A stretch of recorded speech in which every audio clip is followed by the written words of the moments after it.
Olá, tudo bem? Estamos novamente aqui para a nossa aula de escrita científica do primeiro semestre de 2020, aula remota, né? Do curso de pós-graduação do mestrado profissional em segurança pública da Universidade Estadual de Roraima. Eu sou o professor Dr. Josias Ferreira da Silva e estaremos daqui para frente transmitindo essa aula para vocês. Quero dar um lembrete que sempre eu aviso logo no início das minhas aulas para vocês. Não se esqueça de verificar no e-mail da nossa disciplina se tem alguma atividade, se tem algum trabalho, algum texto que eu enviei para vocês, algum livro em PDF para vocês darem uma olhadinha, tudo bem? Também no grupo de WhatsApp para que vocês possam tirar as suas dúvidas, escrever, e eu envio aqui também para vocês no grupo de WhatsApp o link das aulas, para que você possa estar acessando, né? Todas as atividades que vocês realizam devem ser enviadas para o meu e-mail institucional. É sempre assim, em todas as outras aulas também foram assim. Nós estamos na aula remota número 5. Da mesma forma que vocês têm realizado as outras, por favor, envie as suas aulas, as suas atividades para o meu e-mail institucional. Tem aluno que escreveu para o e-mail da disciplina. O e-mail da disciplina não é muito bom, né? E eu também não costumo nem olhar as atividades que vocês enviam aqui para mim. Por quê? Porque todo mundo tem a senha desse e-mail aqui. O meu e-mail, ele é institucional, ele tem uma senha criptografada, não dá para a gente ficar abrindo muito, né? Então, seu nome, seu RA, sua turma, o seu semestre que você está fazendo, o nome da disciplina, o nome do professor e a data. Aqui é o cabeçalho que você vai colocar antes de você começar a fazer o seu trabalho. Não se esqueça, tudo bem? Se você quiser colocar lá no e-mail que você envia para mim, vários alunos escrevem isso. Professor, essa aqui é a atividade número 3, né? Mas quando eu vou salvar a atividade sua, que eu, logo que vocês enviam, eu já também faço o download dela, né? Eu baixo as atividades, aí eu olho se vai o seu nome, olho qual que é a atividade que você está enviando e eu já vou e salvo dentro da atividade daquele dia para você, tá? Antes de nós iniciarmos nossa aula, eu quero deixar para vocês uma frase da Cora Coralina para que vocês possam refletir um pouquinho nela. Feliz aquele que transfere o que sabe e aprende o que ensina. Essa frase é muito bonita, né? Mas não deve ficar só no papel ou só aqui no vídeo para vocês. Olha, feliz aquele que transfere o que sabe. Então, todo mundo que transfere o que sabe é feliz. Você não pode encontrar um professor com muito chateado, né? Tudo bem que tem dia que as pessoas não estão muito bem, mas o professor deve ser uma pessoa sempre feliz, porque ele transfere o que sabe, não é isso? O professor está ali para poder ajudar o aluno, para poder trabalhar. Não quer dizer que o aluno não sabe. Hoje não existe mais esse pensamento de que o aluno não sabe nada. Às vezes o aluno sabe muito mais que o professor, porque se o aluno for na internet pesquisar, com certeza vai encontrar muito material. Ele vai ter que sistematizar isso, né? Conhecimento você pode adquirir em qualquer lugar, mas a sintetização desse material e a capacidade de você transmitir é muito difícil, né? Sempre transmitir, cada vez que você passa, cada vez que a gente ensina, que a gente fala, a gente aprende mais, né? Então, feliz é aquele que transfere o que sabe e aprende o que ensina. Muita gente fala, mas ele não dá exemplo. Na verdade, ele fala, mas ele não dá exemplo. Muitas pessoas, eu já tenho visto isso, muitas pessoas se candidatam e eles falam mal do outro, né? Olha, aquele deputado, aquele não sei quem, aquele outro, né? Ele não fez errado, mas ali a pouco, quando ele se candidata, que ele começa a governar, que todo mundo vota nele pensando que ele vai fazer aquilo, ele faz pior. Aí eu pergunto para você, não é melhor a gente ensinar o que a gente sabe? E tudo que a gente fala, a gente deve colocar em prática? Por quê? Porque depois as pessoas vão colocar isso em prato limpo, né? Vai querer perguntar. Então, na aula de hoje, eu vou estar transmitindo para vocês alguma coisa que eu sei e, ao mesmo tempo, à medida que eu ensino para vocês, eu estou aprendendo bastante. Apesar de nós não estarmos numa aula presencial, é como se eu estivesse falando com você agora que eu estou gravando essa aula para vocês. O tema da aula de hoje, ele é também uma resposta às perguntas que vocês têm feito para mim no grupo do WhatsApp, então no meu WhatsApp pessoal que vocês escrevem para mim, né? Geralmente a pessoa pergunta, professor, como que eu vou fazer a minha qualificação, como que eu tenho que escrever a capa, quantos centímetros tem que ser, que tamanho tem que ser as letras. Então as aulas que eu estou passando para vocês, todas elas são resposta a perguntas que vocês têm feito para mim. Na medida do possível, é claro, a gente vai respondendo essa dúvida de vocês de uma forma que não fique só para você, que às vezes você escreve para mim perguntando, mas o seu outro colega também pode ter a mesma dúvida. Quando é uma dúvida mais fácil, quando é assim uma sugestão, e eu continuo ali, eu já passo para outra aula também, porque é bom sempre vocês estarem ajudando a gente nas nossas aulas, né? Como então que você vai configurar a página, as margens? Qual é o tamanho certo, qual é a regra da BNT para poder fazer isso? Olha, conforme as normas da BNT de 2011, as margens para todas as folhas dos trabalhos científicos devem conter os seguintes espaços: margem esquerda 3, margem direita 2, margem superior 3 e inferior 2. Então, olha, superior 3, aqui da direita 3, da esquerda 3, né? Não da direita, da esquerda 3, e aqui da direita 2 e inferior 2, olha, 2, 2, 3, 3. É difícil? Não, não é difícil, é fácil gravar isso daqui. Esse é o formato que você vai usar em todas as folhas do seu trabalho. Desde a capa até lá, nos seus anexos, nos seus apêndices, é essa formatação que você deve ter no seu trabalho, tá bom? Eu também coloquei aqui para vocês uma forma de como vocês estarem vendo essa paginação, como ela fica no seu trabalho todinho. Então, nesse desenho aqui está esquematizado e eu escrevi aqui o que você deve fazer nela. Todas as páginas devem ser numeradas sequencialmente no canto superior direito em algarismos arábicos inteiros, a partir da primeira parte, na primeira página, a partir da primeira página da parte textual a 2 centímetros das bordas superior direito. Então aqui, ó, estão todas, menos, tem uma exceção, tá? Daqui a pouquinho eu vou mostrar para vocês. Todas as páginas devem ser contadas e inicia-se a contagem pela folha do rosto. A folha de rosto é a primeira que você vai contar.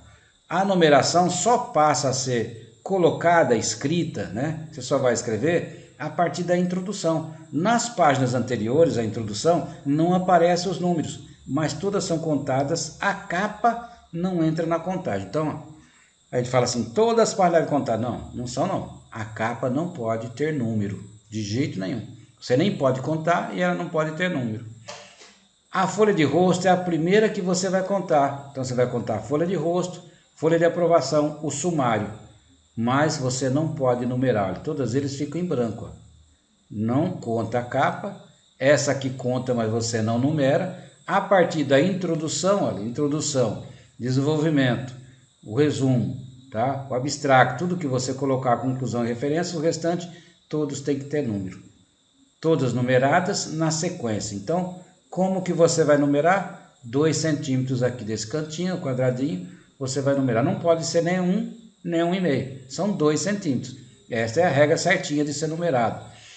A capa aqui, eu fiz um modelinho também. Como que você vai escrever nela? Então, aqui você vai escrever a 3 centímetros da borda superior, né? Aqui já não tem mais a setinha, mas se você quiser ver, lá está 3 centímetros, né? Aqui você vai ter também 3, aqui 2 centímetros, embaixo 2, então 3 centímetros aqui de cima você vai colocar o quê? O nome da universidade, Universidade Estadual de Roraima. A 5 centímetros de lá você vai colocar o nome do acadêmico, o seu nome, você vai escrever o seu nome inteiro, tá bom? Não pode ter abreviatura no seu nome. Centrado aqui, você vai colocar o quê? As diretrizes para elaborar a dissertação ou a tese. Todos esses aqui são maiúsculos e negritos, a universidade, o nome, todas elas são maiúsculas. Uma linha após você vai colocar o subtítulo se tiver, se não houver, você não coloca. E uma linha após o subtítulo você vai colocar o volume também se tiver. 25 centímetros aqui de cima você vai colocar o nome da cidade, se quiser também você pode pôr o estado, porque tem outras cidades no país que também se chamam Boa Vista, né, e pode ser confundido. Uma linha após a cidade você vai colocar o ano que você está defendendo o seu trabalho, está escrevendo ele, tudo bem? Então, essa é a forma de você escrever. Logo em seguida, nós temos o quê? Logo em seguida, nós temos a folha de rosto. Capa, depois a folha de rosto. Na folha de rosto, você deve colocar 5 centímetros da borda superior, o nome do candidato, o seu nome. 11 centímetros você deve colocar as diretrizes para elaborar o seu trabalho, dissertação, sua tese. Uma linha em seguida, os subtítulos também, se houver. 17 centímetros centralizado do meio para lá, né, para a margem direita, 17 centímetros superior do centro para a direita, você vai escrever o seu trabalho a que ele se destina, dissertação para obtenção do título de mestre, né? No curso de pós-graduação da Universidade Estadual de Roraima, no programa de pós-graduação em Segurança Pública, Direitos Humanos e Cidadania. Geralmente é isso que a gente coloca. Pode variar um pouquinho, às vezes o seu orientador vai pedir para você colocar diferente, entendeu? Mas geralmente nós temos um modelo nosso, no nosso programa, que ele já segue esse esquema. E aqui a 22 centímetros da borda superior, você vai colocar o nome do orientador. Eu coloquei meu nome aqui só para ficar para vocês como um exemplo. Professor Dr. Josias Ferreira da Silva. Então o nome do orientador teve que vir aqui. A 25 centímetros, né? Então praticamente é 3 centímetros após o nome da cidade. E uma linha após você vai colocar o ano novamente. Fácil, né? Se você se esquecer, é só vir aqui, dar uma olhadinha. Ainda falando da folha de rosto, eu tenho aqui algumas dicas para vocês. A folha de rosto é o elemento obrigatório e deve conter todos os dados para a sua identificação dentro das normas da ABNT, a qual estabelece o seguinte, olha, veja só. O nome do autor, a 5 centímetros da borda superior, centrado em negrito, em letras maiúsculas, tamanho 12 a 14. Então, pode escolher uma desses dois, né? Geralmente a gente põe 14, né? Título do trabalho, a 11 centímetros da borda superior, você vai pôr centralizado, em negrito, em letras maiúsculas, tamanho 12 também a 14. Logo em seguida você vai colocar o seu objetivo do seu trabalho, a 17 centímetros da borda superior, do centro para a direita, em letras minúsculas, geralmente tamanho 12, essa é a formatação, deve constar a natureza do trabalho, a aprovação na disciplina, o nome da instituição, universidade e a disciplina que você está cursando, ou o trabalho que você está terminando. Logo em seguida, o nome do orientador, a 22 centímetros da borda superior, local da instituição a 25 centímetros, centrado, letras minúsculas, tamanho 12, e logo a seguir você vai colocar o ano da entrega do trabalho, uma linha abaixo, espaço simples, centrado com letras maiúsculas, tamanho 12. Esse ano e o local que você vai colocar é onde está a universidade que você vai defender, tudo bem? Você pode morar no interior do estado, você pode morar em Caracaraí, em Roranópolis, em Baliza, em Pacaraima, em Bonfim, ou outra cidade aqui do nosso estado, mas se você está fazendo o curso aqui, em Boa Vista, você vai colocar Boa Vista e o nome da universidade lá em cima também, tudo bem? Bom, falando ainda da folha de aprovação, que é logo em seguida da folha de rosto, você vai colocar o quê? Nome do candidato, as diretrizes para elaborar a sua dissertação, o subtítulo também, se houver, o volume, dissertação de mestrado para obtenção do título de mestre em Segurança Pública, Direitos Humanos e Cidadania da Universidade Estadual de Roraima. Banca examinadora, quem são os componentes da sua banca.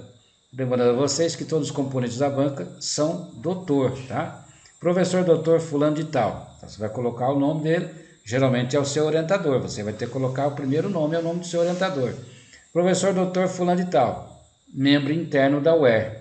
Geralmente são dois, eu coloquei um só aqui, tá? Professor doutor fulano de tal, da Universidade Federal de Roraima. Eu coloquei Universidade Federal de Roraima, mas poderá ser qualquer um outro, do IFE ou de outras universidades particulares que nós temos aqui, ou de outro local do Brasil também, outra cidade, outro estado, tá? Membro convidado, então esse vem de fora. É obrigatório numa banca ter um dos membros da banca que não é da universidade. Ele não é professor da universidade, ele é docente de fora. É um doutor de outra universidade que você vai convidar, você conhece, ou o seu professor, o seu orientador, ele vai estar falando, olha, chama esse daqui, que esse camarada é bom, né? Esse professor aqui pode fazer parte da banca, ou você. Você pode perguntar para o seu orientador, professor, posso convidar esse professor aqui? Geralmente em comum acordo, né, que esses membros da banca são convidados. Você não pode convidar para a sua banca um professor que o seu orientador não quer, né? Não quer na banca, mas você gosta daquele professor, tudo bem, mas você não pode convidar para a sua banca. Se o seu orientador falar não, é ele que determina se é não ou se é sim. Aí é um respeito mútuo aqui, tá bom? Aí você vai deixar esse espaço para colocar a sua nota, que é o conceito que você vai tirar. Se no no programa for A, for B, ou C, for menções ou se for nota, vai ser colocado aqui para você. E logo em seguida o nome da cidade, olha, o estado, a data aqui, ó, aí vem a data, o dia que você fez e o ano também. Essa é a folha de rosto, como que ela deve ser, ó. Os elementos obrigatórios em todos os trabalhos científicos, é elemento obrigatório, tá?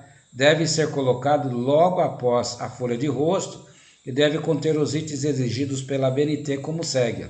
Nome do autor, tá aqui, ó, né, o aluno, o acadêmico. Título por extenso, aí você vai colocar o título lá.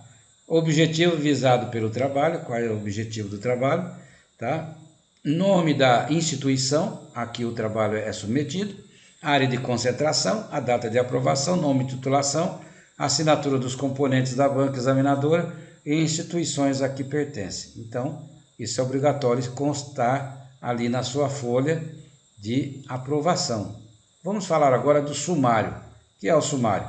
O sumário é o último elemento pré-textual. É meramente informativo e não devem ser colocados os elementos pré-textuais no sumário. Você inicia a partir da introdução. Então, a partir da introdução que você vai colocar, você não vai colocar no seu sumário esses outros elementos, tá? A finalidade do sumário é dar uma visão geral do trabalho e facilitar a localização dos assuntos. Devem ser apresentados apenas as seções primárias, secundárias e terciárias. Então, você não vai colocar tudo, né? Então, essa é a regra de ser colocado no seu sumário. Deve conter o indicativo numérico de cada seção, o título da seção e a paginação separados por uma linha pontilhada. Eu vou mostrar daqui a pouco para vocês um modelinho de como você fazer isso aqui, aí já no próximo slide. O sumário, como que ele deve ser? Então, você vai colocar a 5 centímetros da borda o nome sumário. Aqui vai ter o número das páginas, vai ser a 2 centímetros da borda esquerda, que é a paginação correta, né? Não pode passar de 2 centímetros. Aqui em cima é em negrito, o versal e centrado. Então tem que vir negrito sumário aqui. Desse lado de cá você vai colocar em minúsculo, né, em negrito também, o título do que você vai fazer da introdução. Introdução, você vai colocar aqui o nome, tá bom?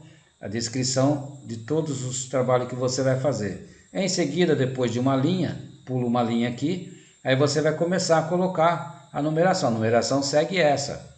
Então, o título maior, ele é em caixa alta, letra maiúscula. Sabe? Coloca os pontos aqui e, em seguida, o número da página sempre centrado. Tem um modelo que para fazer isso aqui, que ela já é automático também. Você vai no Word e já planifica o seu trabalho direitinho, né? Depois do 1, vem 1.1, ele já é minúsculo. Aqui já é a secundária, né? Então você vai colocar a numeração. 1.2 de novo já é o próximo, já é em letras maiúsculas novamente. E aí o número da página, 1.2.1, de novo em minúsculo, e a página lá que você tem, que é o terciário ou secundário, né? Novamente 1.3, tipos de feminicídio, por exemplo. Eu coloquei alguns temas aqui, né? Para não ficar sem fazer nada, mas o trabalho geralmente vai seguir a sua regra, né? 1.3.1, descrição dos fatos, e depois aqui não são numerados, conclusão, não tem número.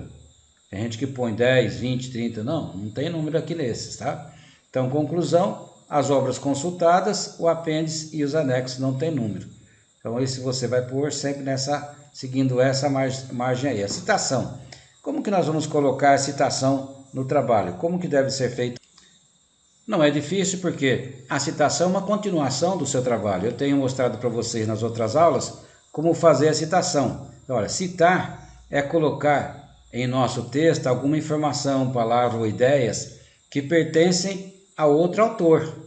Tá? Tudo que você vai falar de outro autor é uma citação.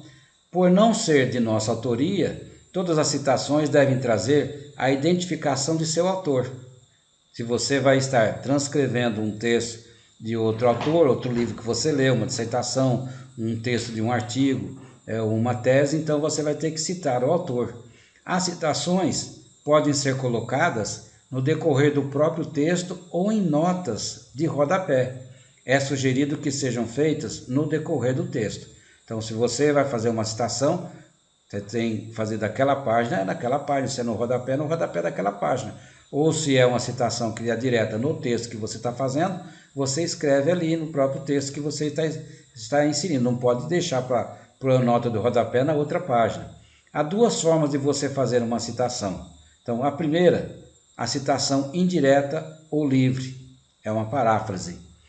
Também em português a gente está falando aqui em paráfrase, né? Figura de linguagem.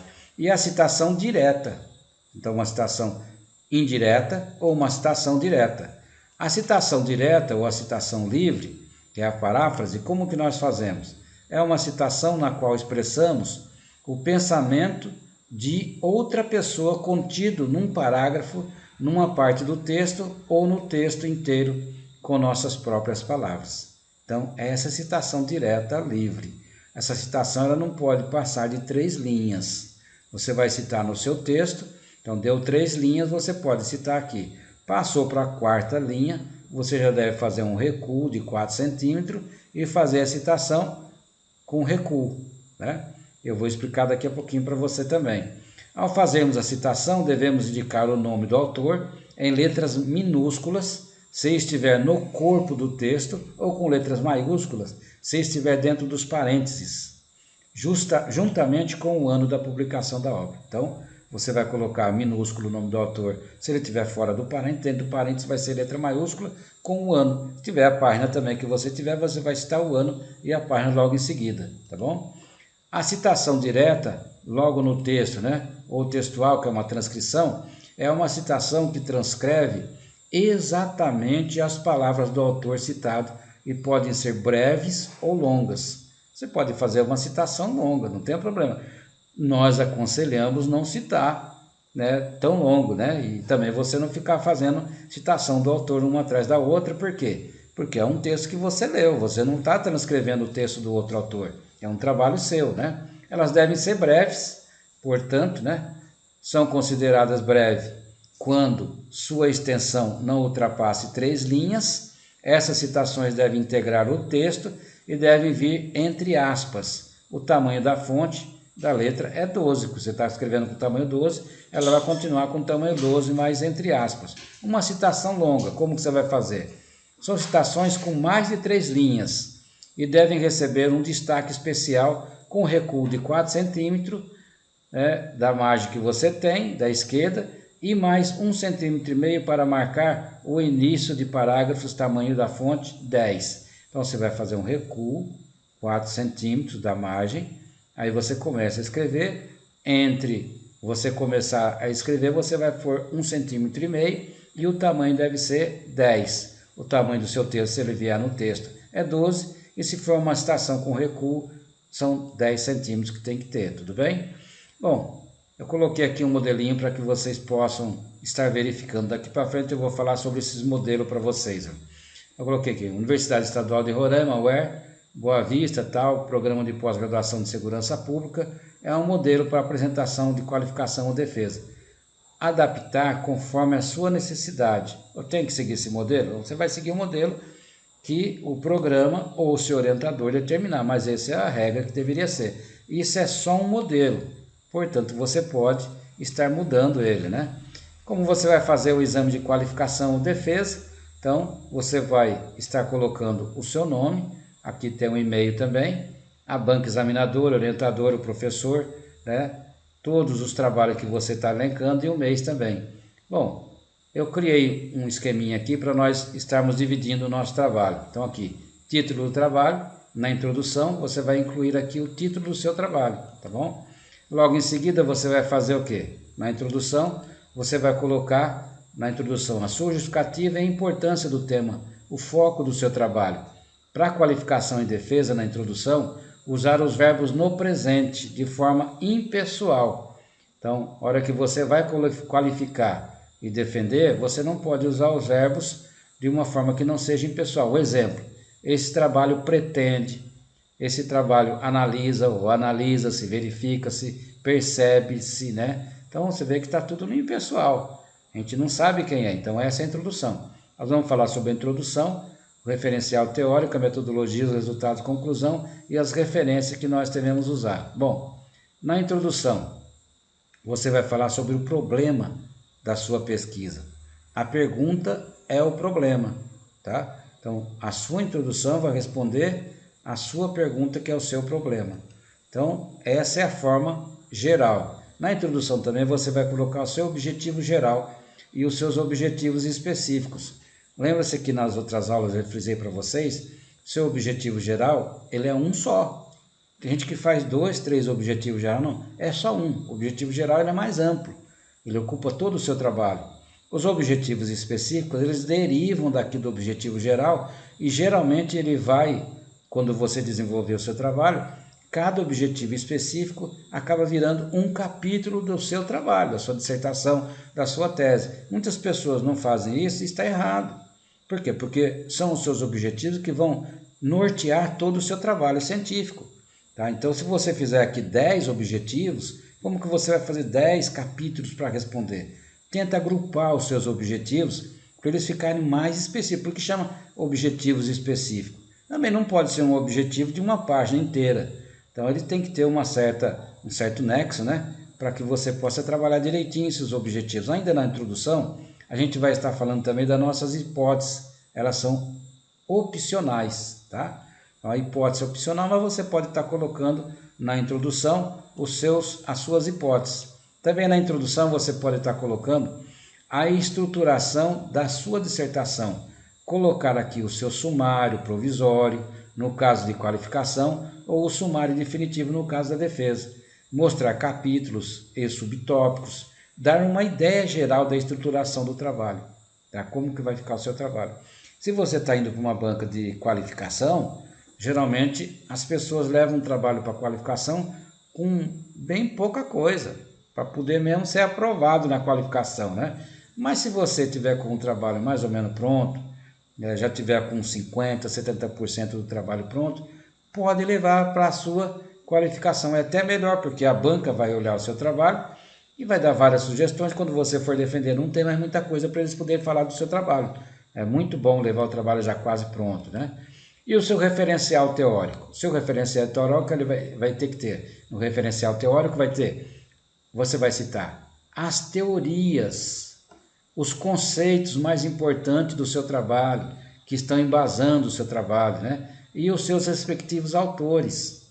São os autores mais importantes que você vai colocar ali no seu referencial teórico, né? Então você vai ler 200 livros, você vai ter que citar esses 200 livros no seu trabalho. Então não adianta você estar citando muitos autores, porque você vai ter que ter autores que você usou, também não pode ser pouco. Uma tese ela tem que ter uma quantidade sustentável de autores, e numa dissertação também, né?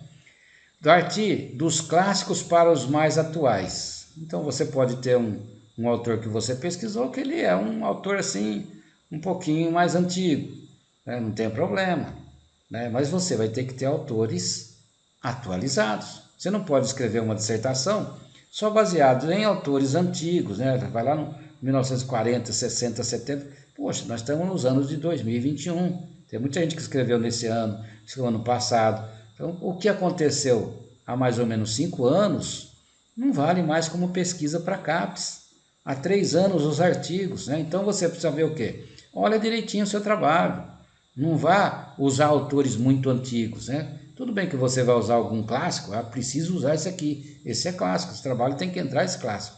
Todo mundo cita, então eu vou citar também, mas você vai ter que ler, para você verificar o que você vai citar. Não vai citar por citar, você vai ter que citar embasado se aquele trabalho, se aquele autor se encaixa no seu trabalho. Ele deve ser feito de forma bem resumida e clara. Lembrar que a banca já leu o trabalho, não precisa detalhar. Então, se você vai apresentar o seu trabalho para a banca, ele deve ser bem resumido. Eu vou falar mais para frente quanto tempo você pode estar fazendo uma apresentação do seu trabalho.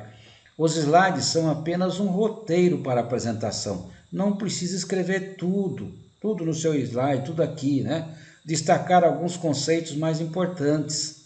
A banca vai querer saber o que você sabe do seu trabalho. Você vai lá e lê, só lê. Eu já tenho visto várias bancas que tem gente que põe tanta coisa no slide e lê quase que a dissertação inteirinha, a tese todinha. Não pode. O orientador tem que barrar essas coisas, né? É para isso que existe o orientador. O orientador tem que falar assim, olha, tem muita coisa na sua apresentação. O orientador tem que verificar a apresentação do seu orientando. Para não chegar na hora da apresentação, o orientando apresenta uma coisa que não combinou com o seu orientador, ele fala assim, não, eu não vi isso daí, né? Geralmente o orientador tira o corpo fora e quem vai ficar com a bomba vai ser você. Então faça e apresente para o seu orientador, quadro por quadro, mostra para ele, fala, professor, verifica aí meu trabalho. Se você arruma um orientador que não tem tempo para te orientar e para verificar o seu trabalho, com certeza você poderá ter um problema sério na sua banca, a não ser que você seja muito inteligente, que não precisa nem de orientador. Tem orientando que são assim, eles são tão bons que eles não precisam da gente, mas geralmente nós sempre precisamos do orientador, por isso que tem que ter o orientador. Então você vai com o orientador que te orienta, procura, fala, professor, eu estou com essa dúvida. Não é errado você falar que está com uma dúvida. Mostra para ele a sua apresentação. As letras têm que ser grandes para você apresentar e você colocar só o que é importante, é o resumo do seu trabalho, de uma forma clara, sucinta, objetiva, para você apresentar para a banca. Não pode ser muita coisa, aquelas letrinhas pequenininhas não dá, né? Eu já vi professores importantes, hein? Professores bons, que eles pegam o livro deles, aqueles trabalham com aquelas citações que eles apresentam, do mesmo jeito que faz lá, apresenta, né? Faz uma cópia daquilo lá e apresenta um slide para a gente no Data Show. Isso não se faz. O professor renomado ele vai estar dialogando com o aluno. Se for para ficar escrevendo tudo no slide, a gente não precisa do professor para ficar fazendo uma apresentação para a gente, não é verdade? Bom, falando ainda do referencial teórico, você deve citar as teorias e conceitos mais importantes que embasaram seu trabalho e os respectivos nomes dos autores que você usou. Os mais importantes, não são todos. Se você citou alguém no seu texto, lembra-se do que eu já falei nas aulas passadas para você, vai ter que estar lá na sua referência. Tá? A referência bibliográfica vai ter que ter o nome desse autor. E vice-versa, você não pode ter uma referência com 200 autores e você só usou 100. Não pode, isso é errado. Tentar resumir as contribuições dos principais autores usados na dissertação, elaborando um quadro semelhante ao do próximo slide que eu vou mostrar para você. Então, o que você vai fazer? Você leu todos os livros, você leu todas as dissertações, todos os trabalhos que você está usando. Aí tem um autor que ele fala igualzinho o outro praticamente, muda pouca coisa. Então você vai englobar todas as ideias dele e entre parênteses você vai colocar o nome daqueles autores e os anos. Por quê? Porque eles mais ou menos pensam daquele mesmo jeito. Você vai fazer uma codificação do trabalho e lá dentro você vai estar colocando todos os autores que falam sobre esse mesmo assunto. Vejam aqui esse exemplo, no referencial teórico. Você vai colocar o tema, os tópicos e as contribuições, os conceitos, os autores que falam sobre isso. Você vai começar geralmente, né, pelo autor e vai decifrando cada um deles, né? Vejam que aqui também está mostrando cada um dos autores, as obras não são muito antigas, você pode usar livros antigos, pode, né?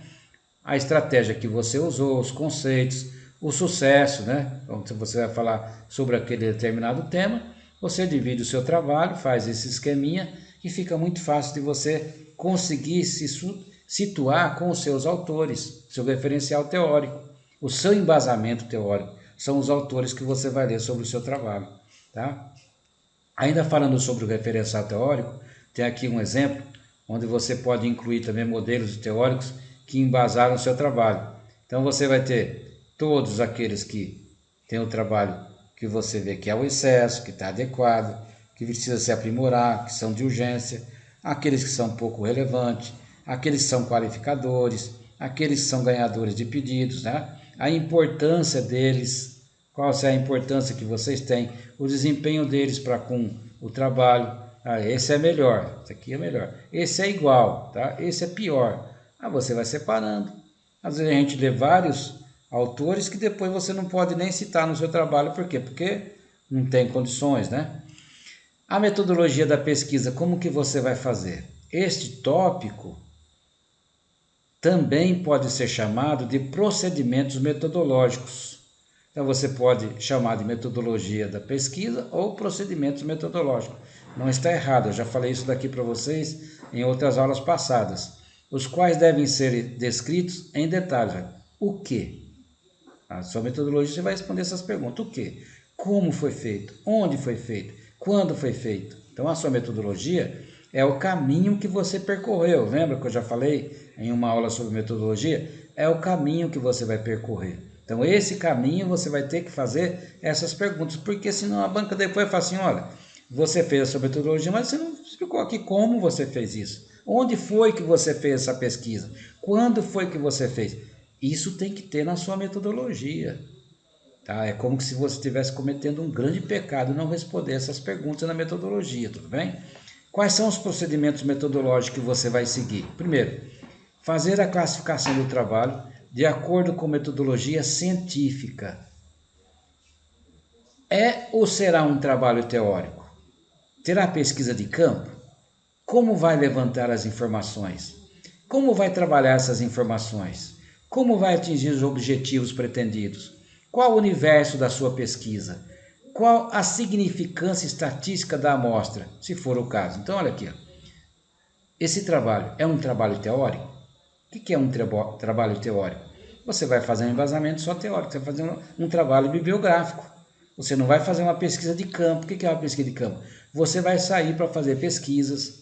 Nas outras aulas eu falei para você, olha, você vai fazer uma pesquisa de campo, o que você vai fazer? Você vai fazer perguntas, você vai usar questionário, você vai fazer entrevista, você vai gravar, a pessoa, não se esqueça que você vai trabalhar com um termo de compromisso para ele, e nesse termo de compromisso ele vai falar que ele vai participar da sua pesquisa e vai estar assinando um termo de compromisso com você, tá? Como vai levantar essas informações? Qual é a ferramenta que você vai usar? Bom, eu vou fazer pesquisa de campo, eu vou fazer um questionário, eu vou lá visitar as pessoas, bom, está na época da pandemia, eu não posso fazer isso, o que eu vou fazer? Eu vou telefonar para as pessoas, né? Então, se às vezes você não vai conseguir ligar para ninguém, você não vai conseguir fazer uma pesquisa de campo presencial, você vai ter que mudar o seu procedimento metodológico.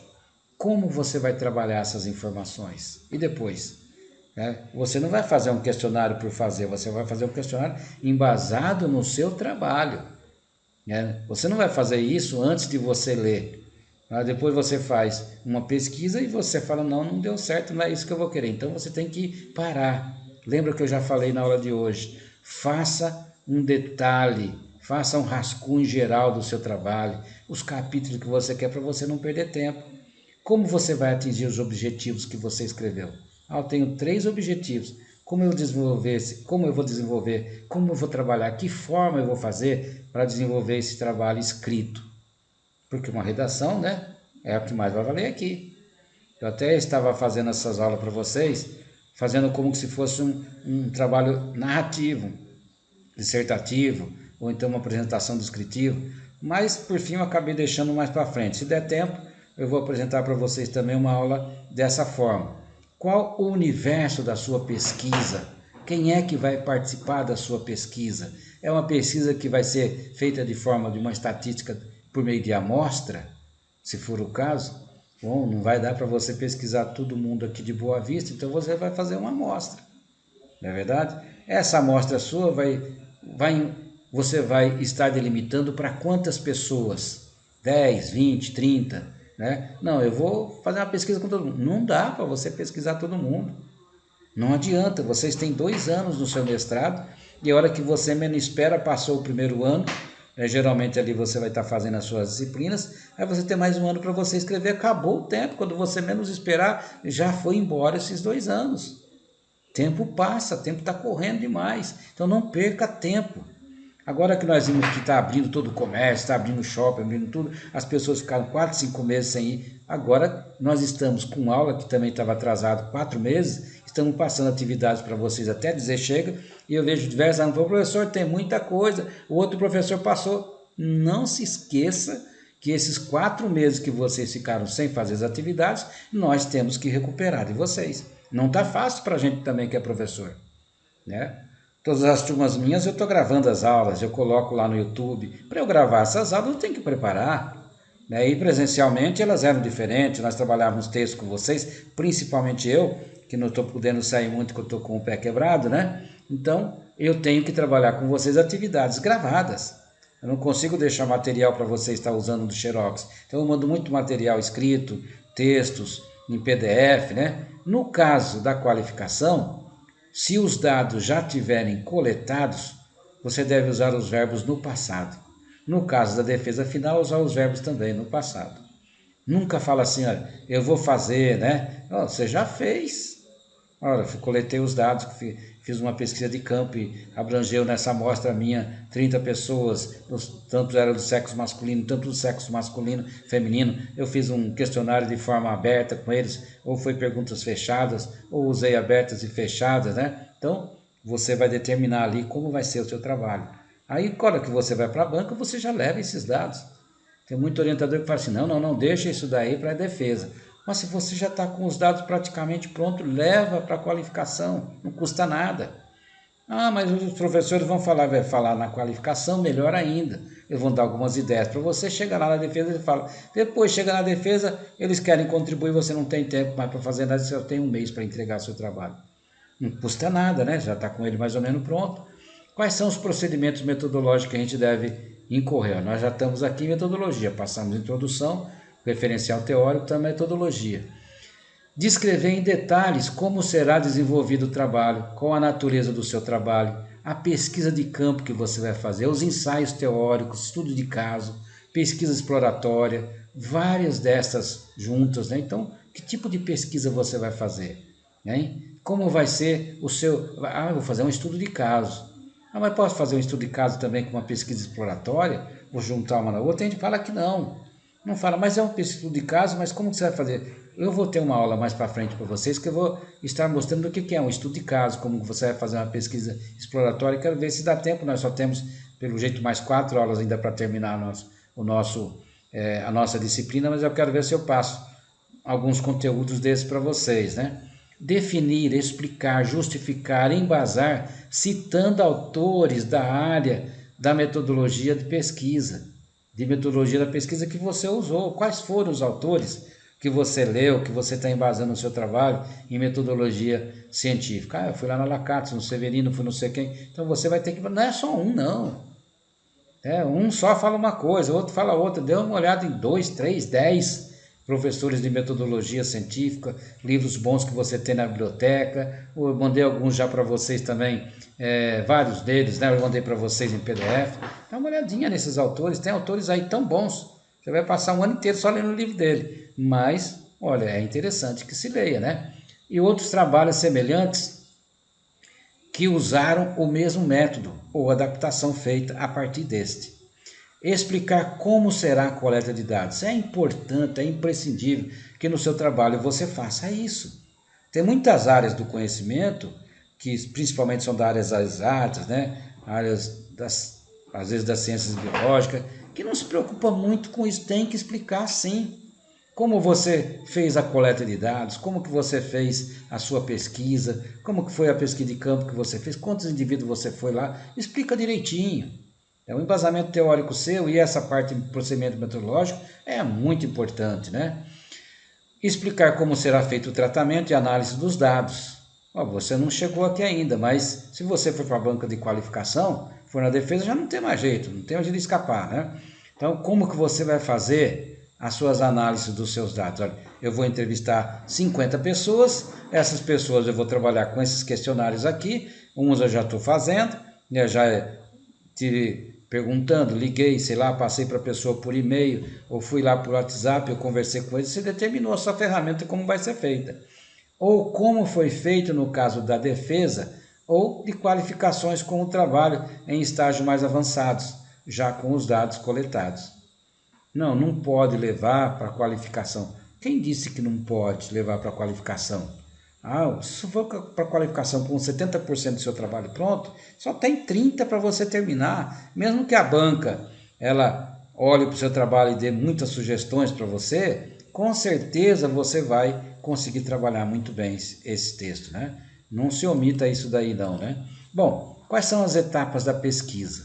Eu tenho aqui alguns exemplos que a gente pode seguir, né? Então você vai definir os dados, você vai coletar esses dados, dá uma olhadinha nessa primeira etapa, como que ela faz a análise, a aplicação dos questionários, a pesquisa que você vai fazer, a observação se ela é direta, se tem uma análise, se ela é documental, se ela tem entrevista, né? Os resultados da primeira etapa da sua pesquisa. Você vai para a qualificação, você já vai levar alguma coisa da primeira etapa da sua pesquisa.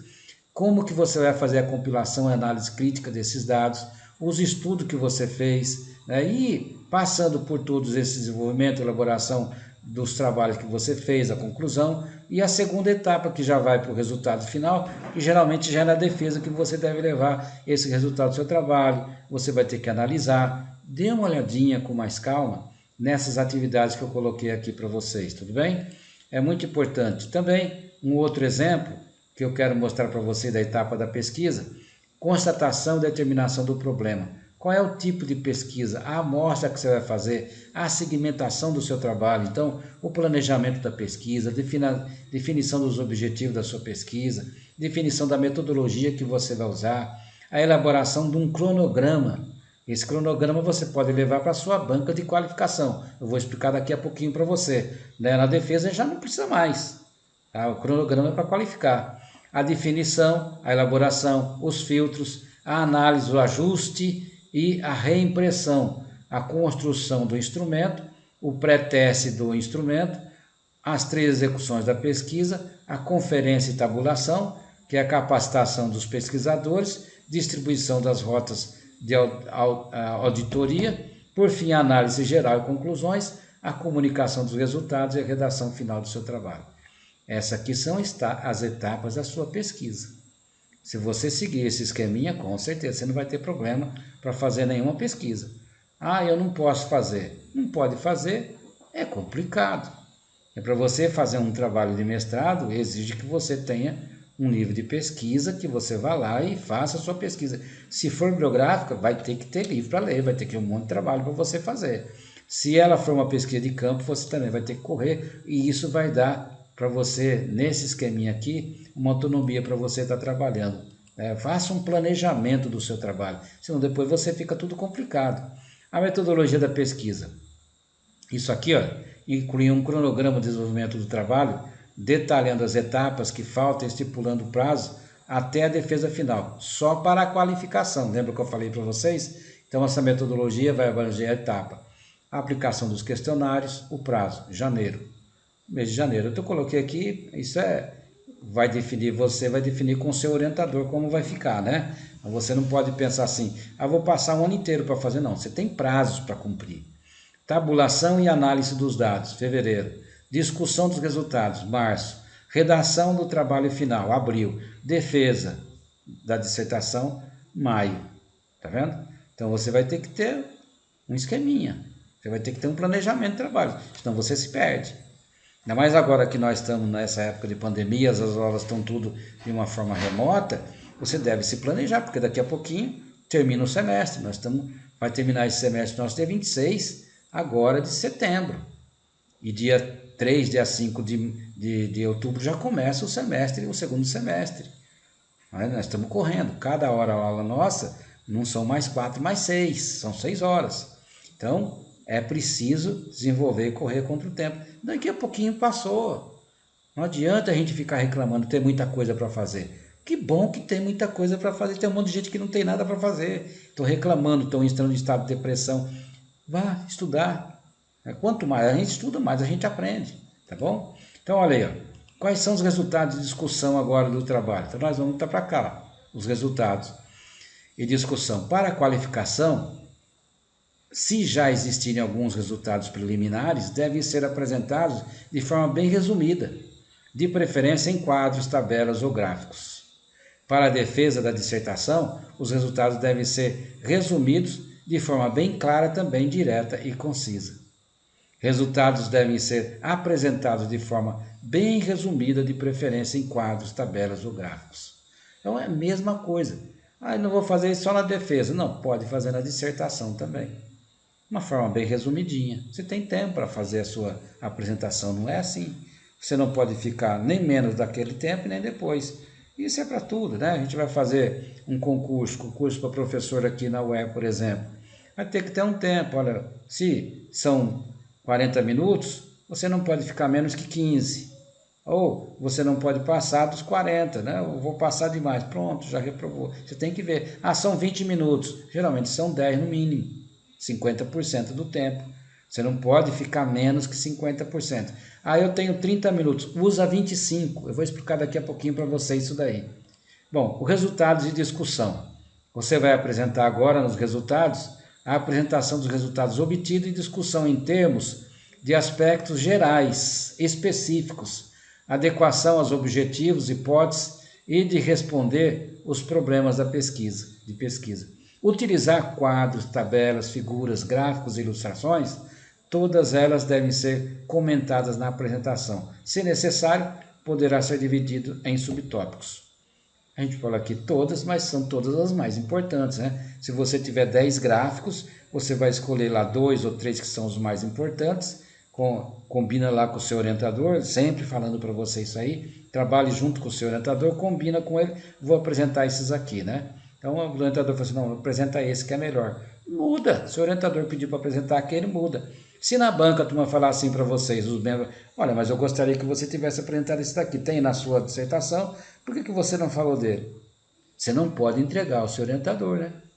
Então você vai falar assim, não, é que como tinham vários, e na hora que nós fomos escolher, nós apresentamos esses aí, com certeza esse que você está falando também é muito importante. Pronto, você não vai entregar ao seu orientador, não vai falar que ele não quis que você apresentasse, porque senão você vai levar uma bronca terrível, ou pode até ser reprovado, depois que eles vão reunir lá sozinho, né? Aquele que é a hora que fica uma dúvida para a gente, a hora que você sai, que a banca fala assim, sai um pouquinho. Aí você já está com o nervo na flor da pele, ainda manda sair, você fala, será que eu vou ser aprovado? Será que não vai, né? Então é muito importante que você se lembre disso. Conclusões, já partindo aqui para o final, para a qualificação, se já existir alguma conclusão prévia, pronta, colocar. Para a defesa final, deve ser bem elaborado. Então, sua conclusão deve ser apresentada para a banca. Você vai dividir o seu trabalho nessa forma que eu estou apresentando para você. Você vai apresentar para a banca a sua introdução, seu referencial teórico, sua metodologia, o seu resultado, a sua conclusão e a sua referência. Isso tem que ter numa banca para você apresentar, seja qualificação ou seja defesa. Esse é o esqueminha para você estar trabalhando uma boa qualificação de apresentação da sua defesa, ou então da sua qualificação, da sua dissertação de mestrado, uma tese. Não pode ser sem isso, tá bom? Ah, eu não vou apresentar os resultados, não tenho. Você vai ter que falar. Os meus resultados estão assim, eu quero fazer isso, né? Pelo menos dá uma noção do que é que você vai falar, tudo bem? Bom, seguindo mais para frente, como que nós vamos fazer nossas conclusões? Olha, fazer o fechamento do trabalho, principalmente amarrando com os objetivos definidos na introdução. Foram atingidos? Olha, eu tinha lá os objetivos. Lembra que eu falei para você? Se você arrumar muitos objetivos, como que você vai falar que na sua conclusão 10 objetivos? Não pode. Geralmente a banca de qualificação já vai dar um break na gente, né? Se o orientador não viu, passou largo, não conseguiu ver isso, a banca vai falar. Às vezes o orientador é um orientador mais novinho um pouquinho, aí acaba orientando fazer 10, 20 objetivos. Não se faz. 3 está bom demais, 4 no máximo. Vai por mim, né? Aí a gente está careca de ver bancas por aí. Se você olhar no meu currículo, você vai ver no meu Lattes quantas bancas eu já participei na vida, né? Então, foram atingidos os objetivos?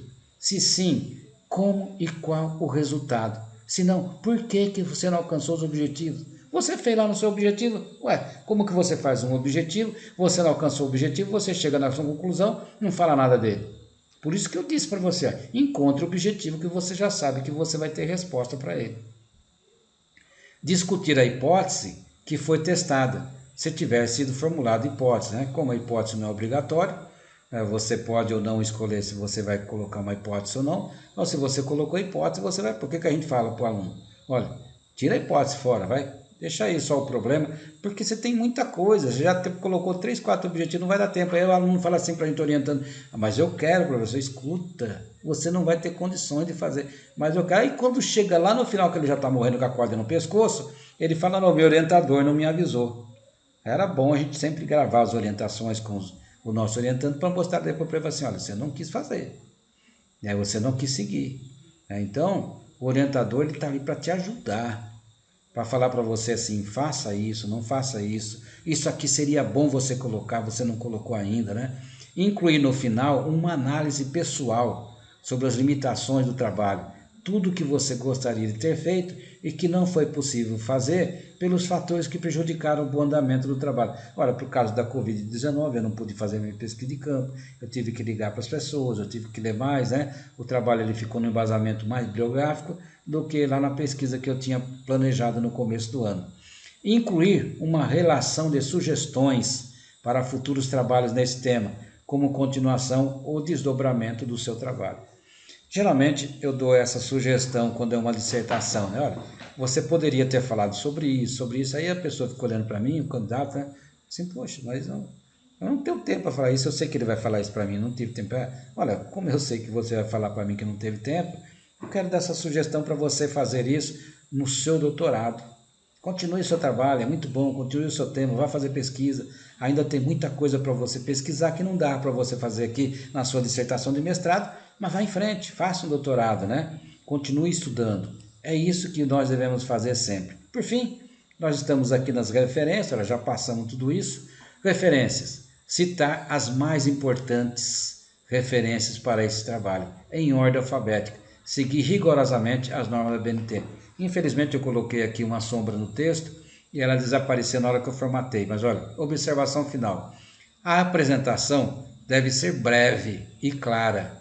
Geralmente, o prazo disponível para a apresentação deve ser entre 20 a 30 minutos, máximo. O ideal é preparar-se para 20 minutos. Você tem 30? Se prepara para 20. Porque vai que você acaba gastando um pouquinho a mais na sua apresentação. Treine a sua apresentação em sua casa.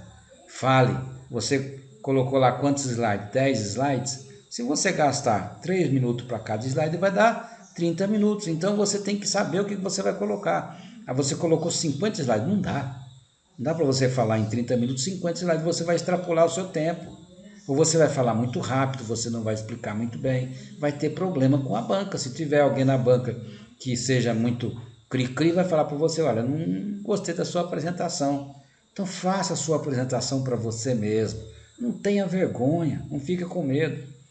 Todo doutor já foi mestre, já foi um graduado, né? A gente não vai prejudicar nenhum aluno. A gente só vai falar assim, escuta, esse daqui, por que não apresentou? Isso daqui para melhorar o seu trabalho. Ou vai elogiar.